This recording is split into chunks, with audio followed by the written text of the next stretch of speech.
Hey kids, I'm Tim Davison from Men's Hockey, and I'm here to read The Big Bucky Badger Mystery. Game time. Saturday is my big day, thought Bucky. I can hear it now. The siren of the Bucky wagon, the thunder of the band, the roar of the crowd. Bucky's fur tingled with excitement.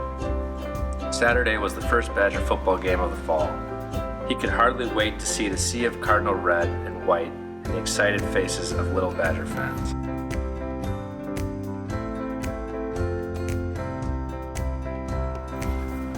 I must get ready and pack my game bag. The players are counting on me, Bucky said as he got ready.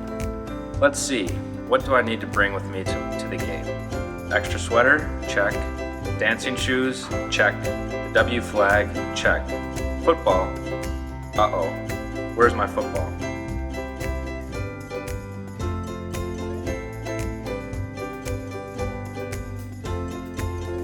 Bucky had always been the Badger in charge of the game day football. The players trusted him to keep watch over the ball until it was time to play. Bucky had taken extra special care of the football all summer, making sure it was properly inflated and stored safely in his cool, dark den. Oh, where could that football be? Worried Bucky.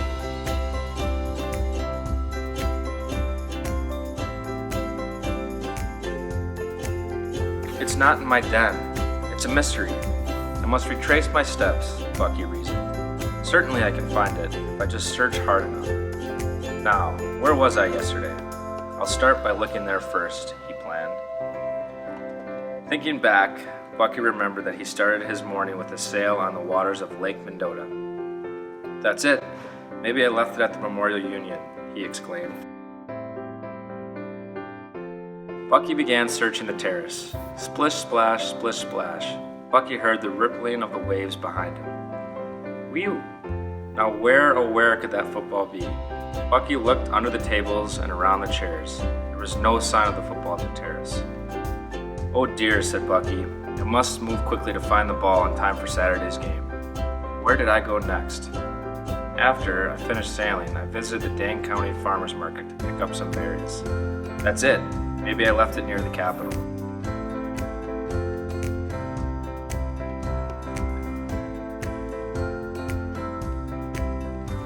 Off Bucky scurried, up State Street and straight to the Capitol. Vroom, vroom, vroom. Buses motored up and down Madison's most famous street. Now where could that football be? Bucky wondered aloud. He checked high, he checked low. There was no sign at the farmer's market.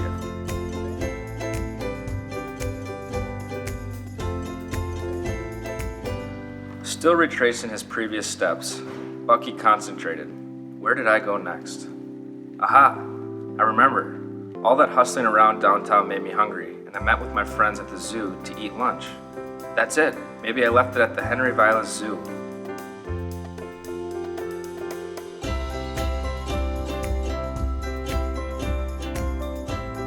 Bucky continued his search with his friends. Eek, eek, eek! The monkeys squealed as Bucky hurried by. Now where could that football be? Pondered Bucky as he peered into the bushes and poked through the branches. There was no sign of it at the zoo.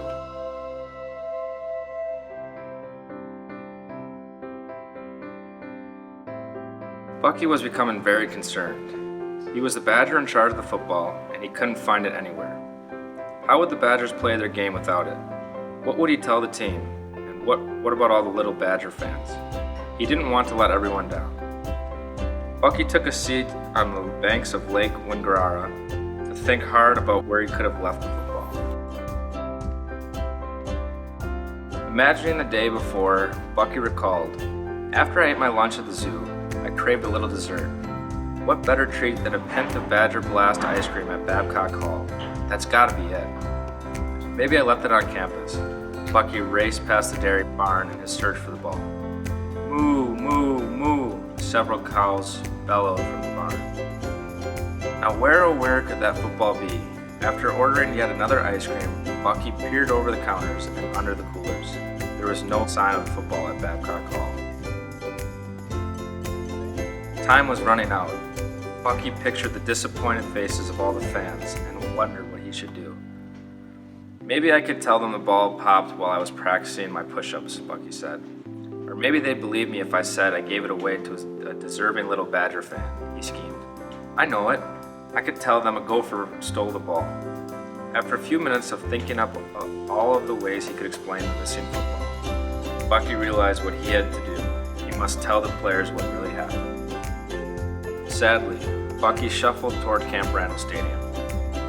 Players were practicing hard for the next day's game, but as soon as they saw Bucky, they rushed to greet him. They were thrilled to see their beloved Badger.